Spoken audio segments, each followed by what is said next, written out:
Alors, je sais pas ce que vaut le doublage de Rocketman, mais le film, vous avez adoré. Hein. Ah, j'adorais le film. Et vous l'avez vu en VO? Ah, oui, en VO, Et bien oui. sûr. Produit par Elton John, hein, Ouais. avec Taron Egerton, qui est très très fort, hein, qui incarne Elton John à l'écran, réalisé par Dexter Fletcher. Alors Elton, ses tubes, moi j'ai jamais acheté un disque d'Elton John, ça ne lui a pas manqué, il en a vendu 300 millions à travers le monde. Candle in the Wind dont parlait David tout à l'heure, c'est le record au niveau des singles, 33 millions vendus à travers le monde. Alors Sa vie intime, on la connaissait un peu moins. Alors c'est comme toutes les stars des années 70-80, c'est sexe, drogue et rock'n'roll. Et Elton John voulait absolument que ça figure dans son film, qu'il y ait effectivement du sexe, en l'occurrence homosexuel, de la drogue. Il n'a rien caché. Il n'a rien caché. D'ailleurs, le film s'ouvre comme ça. Il est dans une de ses tenues de scène là, complètement extravagantes. Il débarque dans un groupe de paroles et il dit tout. Il dit voilà mes addictions, c'est l'alcool, ce sont les médocs, c'est le sexe. Et ensuite, on remonte petit à petit dans son enfance. C'est très réussi visuellement. C'est très beau de revoir son enfance. C'est une comédie musicale. C'est un film musical, en quelque sorte. Moi, ce que j'ai adoré, c'est qu'en fait, son parolier, qui s'appelait Bernie Taupin, écrivait. C'était un jeune poète. Il écrivait sur des bouts de papier. Il lui les donnait. Et lui, il composait les tubes que tout le monde connaît aujourd'hui, comme ça. À l'inspiration du premier coup. Il était extraordinaire, c'est un vrai génie, hein, Elton John. Et puis, ce sont ses rapports avec ses parents aussi. Ses parents qui ne l'aimaient pas, en fait, pas du tout, qui ne sont jamais arrivés à l'aimer véritablement. C'est terrible, c'est un véritable déchirement. Pour lui, il lutte, il cherche toujours l'amour de ses parents à travers, et c'est ce qu'on voit à travers ce film. On va en regarder quelques images, donc ça s'appelle Rocketman. It's a little bit funny, this feeling inside. What did you say your name was again? My name is Reggie! Reginald Dwight. Reginald. That's my granddad's name. So how does a fat boy from nowhere get to be a soul man? You gotta kill the person you were born to be in order to become the person you want to be. I'm thinking of changing my name to Elton. But that's my name. Yeah, I know.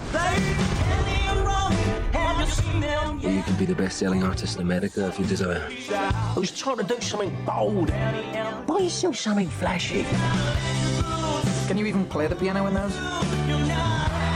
Let them know who you are.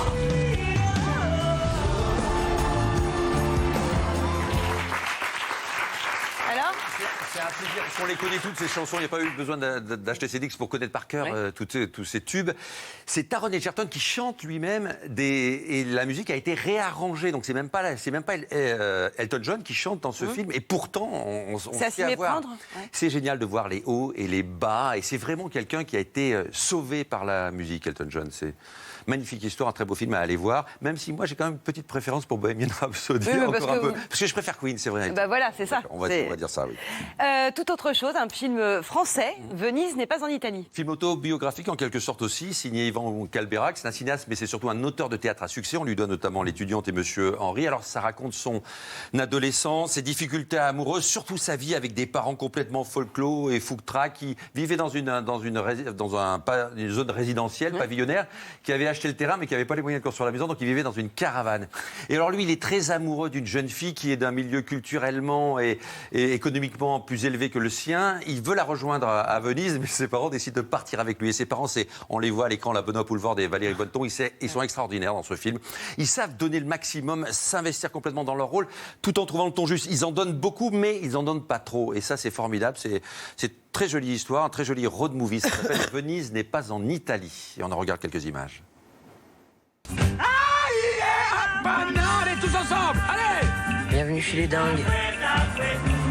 Juste en face de Venise, il y a un camping, pas cher du tout. On n'est pas bien ici? La cuisine à côté. L'usine, elle pue, mais elle ne fait pas de bruit. Faut rester positif. En amour, il n'y a qu'une règle. De l'audace, encore de l'audace, toujours de l'audace, mon fils. T'as honte de nous? On te convient pas comme parents? Oui, j'ai honte. Et j'ai honte qu'on soit pas une famille normale. Mais ça n'existe pas, les gens normaux. Émile, j'ai une grande nouvelle à t'annoncer. J'ai inventé une nage. Tu sais comment je l'ai baptisée? L'huître. L'huître. Bah, on les voit, on les aime. Mais c'est joli. Ouais. Ça parle de ça, de la honte qu'on peut avoir par rapport à des parents trop extravagants, notamment quand on est ado, de la honte sociale aussi, et malgré tout de la transmission. Enfin, quels que soient les parents, l'ado a toujours Ouais. honte. Hein. Ah, ça c'est clair. Hein. Par On est définition. d'accord. Et tout à fait. Mais moi j'ai vis la même chose exactement. C'est un horrible. cauchemar. C'est horrible, c'est un vrai cauchemar. Donc le Un film. message à elle. Mais le film, il faut aller le voir rien que pour ça. D'ailleurs, c'est très joli. Mais merci beaucoup Pierre. Merci à toutes les deux d'être